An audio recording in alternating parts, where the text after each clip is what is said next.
ይህ የክርስቲያኖ ሮናልዶ የህይወት ታሪክ ነው። ክርስቲያኖ ሮናልዶ ፖርቹጋል ውስጥ ተወለደ።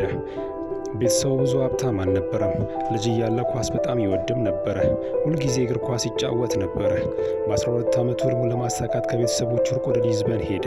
ይህ የተወዳጅ ልጅ ቀላል አልነበረም። ነገር ግን ሮናልዶ አልተሸነፈም። በየቀኑ ጠንክሮ የሚሰራ ነበረ። ከዚያም በሊዝበን ኤፍሲ ውስጥ መጫወት ጀመረ። እዛም እያለ ብቃቱን ማሳየት ቀጠለ። በሊዝበን የተያዩት ሰር አሌክስ ፈርጉሰን ወደ ማንቸስተር ዩናይትድ አስፈረሙት። ከዛም በኋላ ስሙ በዓለም መታወቅ ጀመረ።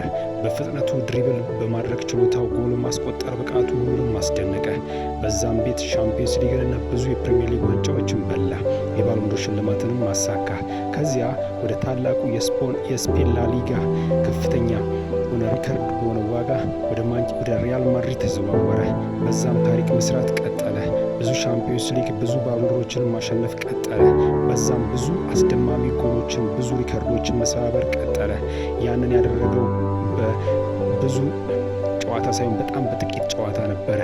በዛም ታላቅነቱን ካሳየ በኋላ ብዙ ሻምፒዮንስ ሊግ፣ ብዙ ፕሪሚየር ሊግ፣ ብዙ ላሊጋ ከበላ በኋላ ወደ ጁቬንተስ ወደ ጣሊያን ሴራ አመራ። በዛም የጣሊያን ሴራ ዋንጫን አሸነፈ። ከፖርቹጋል ሀገር ጋር የአውሮፓ ዋንጫን ማሳካት ችሎ ነበረ። ሮናልዶ ለየት የሚያደርገው ደግሞ ከዚህ የበለጠ ታለንቱ ብቻ ሳይሆን በሚያሳየው ፕሮግራም፣ በሚያሳየው አስደናቂ የሆነ ጥበብም ነው። ሮናልዶ አይደክምም፣ አይታክትም።